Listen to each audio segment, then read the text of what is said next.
Prison break. Tex. Things could not have possibly made that sham of a fundraiser end better than something completely and utterly beyond our control. Sure, being blindsided by the sudden economic nuke that went off right before our eyes may have taken our moment in the spotlight away, but goddamn, it did so in a bright light of mesmeric flurry. If you ask me, that's the ultimate checkmate. Just blow up the board to Splinter Kings and all.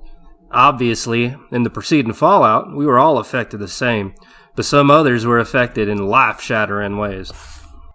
I will never, ever forget the look of pure dread that came from that finely dressed woman with her face slapped hard with layers of heavy makeup. She was beyond shocked, not dazed, not confused either. Her mind must have gone to another dimension when she found out she wasn't worth a dime no longer. Same could be said for many of the other guests, all wide-eyed, crying over all their money just flying off in the wind.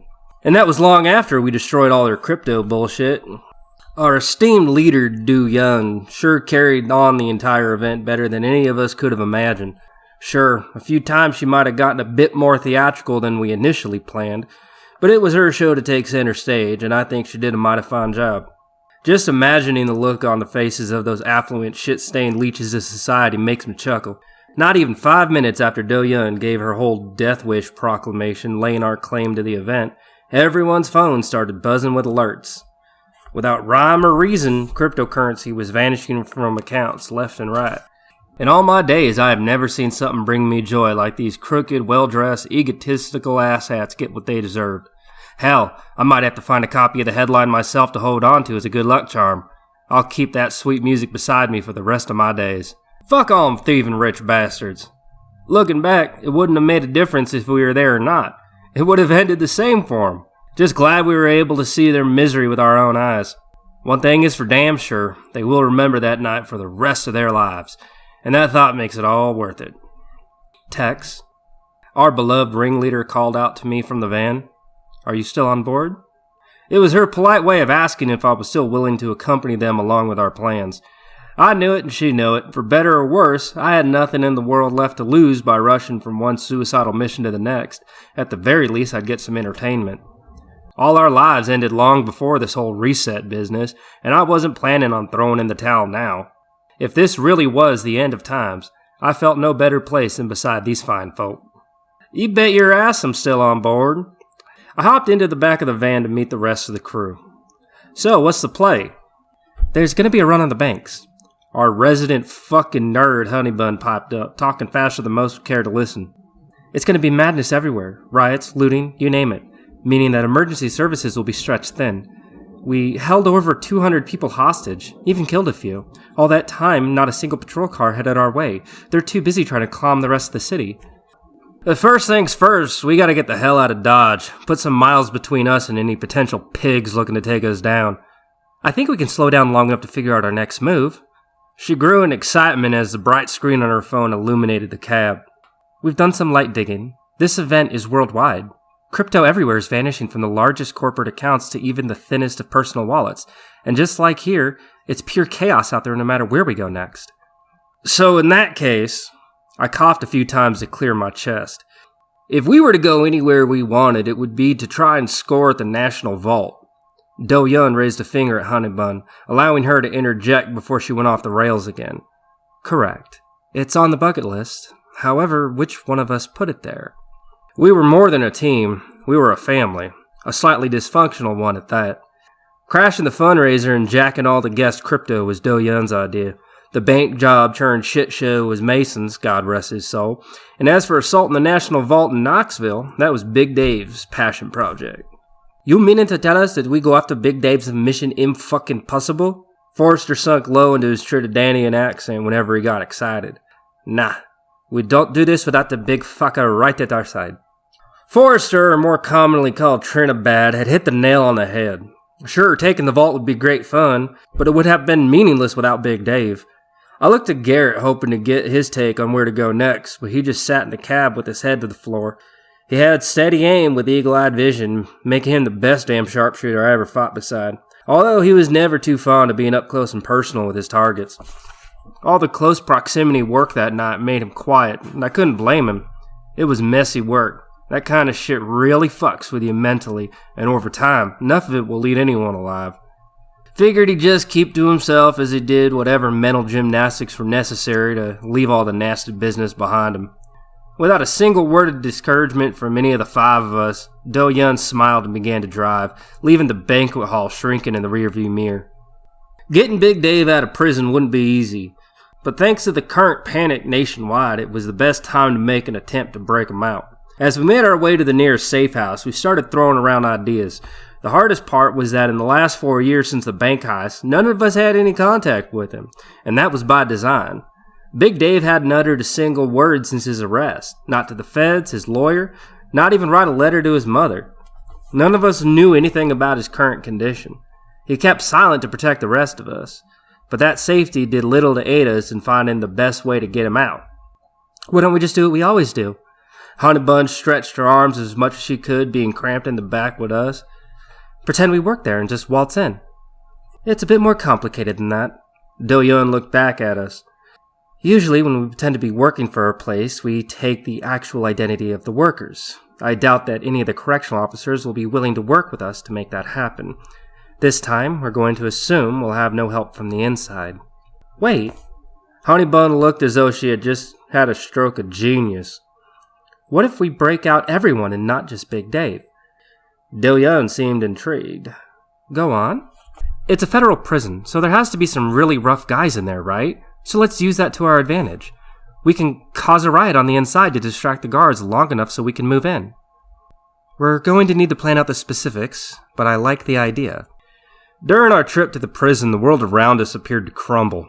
From the news reports on the radio, every aspect of civilization was falling apart.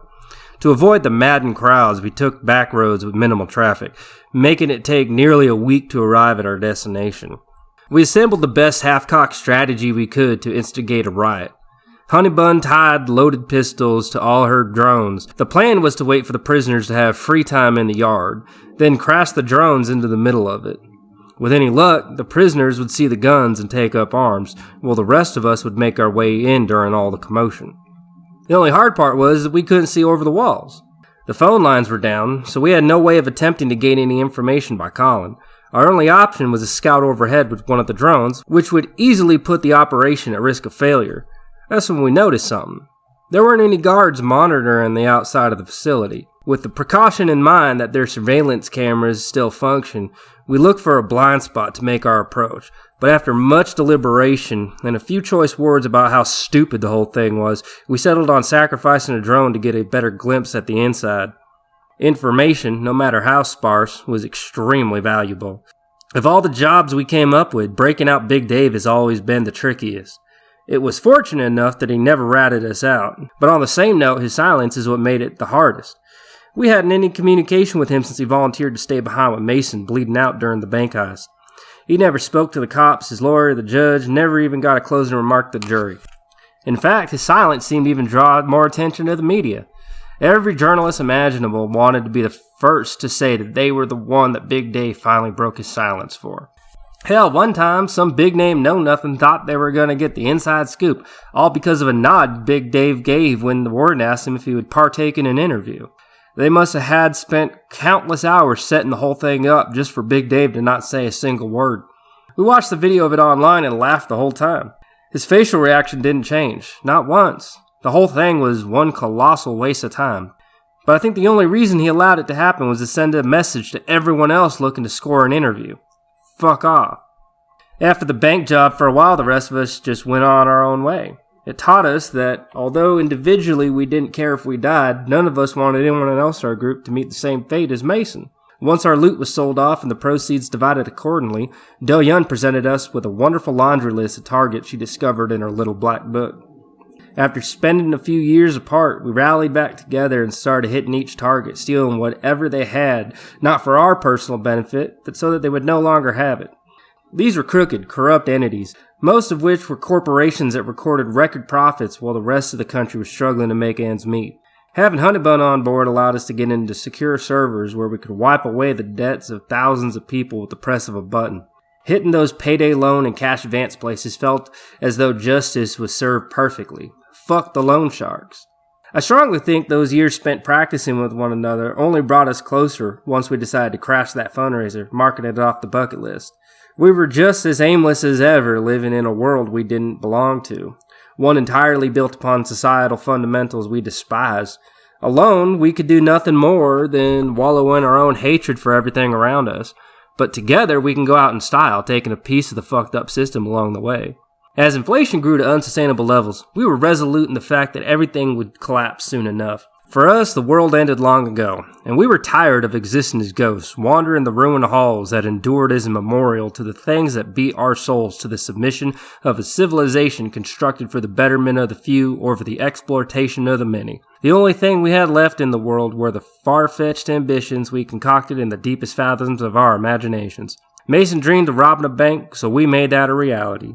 Might not have ended the way we anticipated, but he went out on his own terms. With fate left in his hands, he made manifest a destiny one could only dream of, an ambition most could never understand, to be fully in control of his life all the way till his last gargled breath. Honeybun kept a close eye on the drone's camera feed as it made its way over the prison walls. The rest of us geared up our bulletproof vests with pockets filled to the brim with ammunition. Each of us carried a sidearm or two that accompanied our main weapons.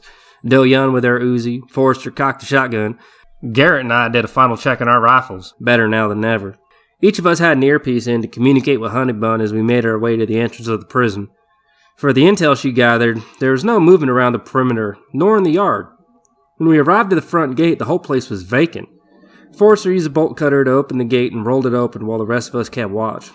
Single file, we snugged close to one of the walls as we did the same with the next gate. Once we made it to the door, we found it was locked.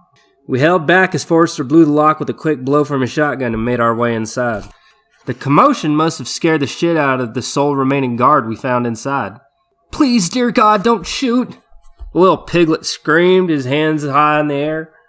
"Are there more of you?" Do-Yun asked as all our guns were pointed at him. "Guards? Yes, there's a few inside, but I don't think they made it. I'm the only one left here." Do-Yun had us use the guy's own handcuffs to restrain him before we started our interrogation. Apparently, once the reset hit, most of the guards hightailed it out of there. Since the prison was in the middle of nowhere and all the cars were taken, those that remained were stuck. They tried to keep order until a riot broke out, and a few guards made it out of the blocks, causing all the trouble. Once away from the prisoners, they engaged in emergency lockdown, sealing the whole place shut. The others left, decided to take their chances out on foot, walking the open roads, while this guy felt it was best to stay put until help arrived. We missed the festivities by less than 24 hours. Seemed that perfect timing just wasn't our thing. Do-Yun explained just how bad it was out there, and that help wouldn't be coming. Then she did something that surprised all of us. She granted the guard his freedom if he opened the prison for us. "Why in the world would you want to go inside?" "We're looking for an inmate. David Jones. I'm assuming he's still here." "The big guy that never talks?" "Yeah, he's here. When the riot broke out, they were able to open all the solitary confinement cells, so I'm sure he's with the rest of them." "Wonderful. Now what's your name?" The guard stuttered. Eric." "Okay, Eric, I want you to remember something. We got here before the inmates did, and it was only a matter of time. Consider yourself lucky. Now do me a favor and open the fucking prison." He led us to a security room with displays showing the entire prison inside and out. On every one of them, we saw guys dressed in orange roaming all over the place, doing some absolutely heinous shit to the guards on the wrong side of the iron bars. True to her word, Do-Yun let the potbelly guy scurry off once he pressed the right buttons and flipped the right switches that unlocked all the doors. Before he scampered off, she told him to head north and to stay away from major cities. Just as he left, Honeybun made her way into the security room. There were 5 of us against hundreds of inmates. The coming confrontation was going to be rough. As tough as the girls were, at the end of the day they were still women, and most of these men hadn't seen a female body in a long time. The block filled with catcalling and whistling the moment we walked in. Not even our weapons scared them enough to keep their mouths shut. "Ah, thanks for opening the doors, little mama." A bald inmate covered in tattoos pointed at Do-Yun. "Damn COs couldn't do a thing on this side of the bars. Much appreciated." "We're looking for David Jones." Do-Yun ignored any flattery thrown her way. "Once he's safe with us, you can leave." "Oh, baby, it's not a good idea to show you cards like that. How about you and that plump little friend give us a few turns first? Save the sloppy seconds for the dark meat." You realize you're outgunned, right? I stated the obvious, trying to talk some sense into the guy. It might be so. Looks like it from over here. But we now know what you want. So how's about trade? You're a boy for the girls. Sounds fair to us, right? The inmates roared in approval. Forrester chuckled. Garrett cracked a smile. I shook my head, knowing what would come next. Do-Yun pulled firm on her trigger and started spraying the room with bullets. Once her magazine was empty and most of the inmates were gushing blood, she asked, "Where is David?" The remaining inmates that were lucky enough to avoid being peppered with lead moved back to the safety of their cells, huddling like frightened children. Several of them began to call for Big Dave to show himself. Out from a cell on the second floor came this monstrous figure. As happy as I was to see him after so many years, all I could think of at that moment was how terrifying he looked in a prison jumpsuit. His tall stature and bodybuilder frame was normally enough to scare anyone, but wearing that he was truly the thing of nightmares. He passed the inmates bleeding on the floor without a care in the world, his eyes locked to us. Do-Yun smiled as she presented him his death letter, still sealed. When Big Dave approached us, he uttered something I imagine he waited years to say. "What the fuck took you so long?"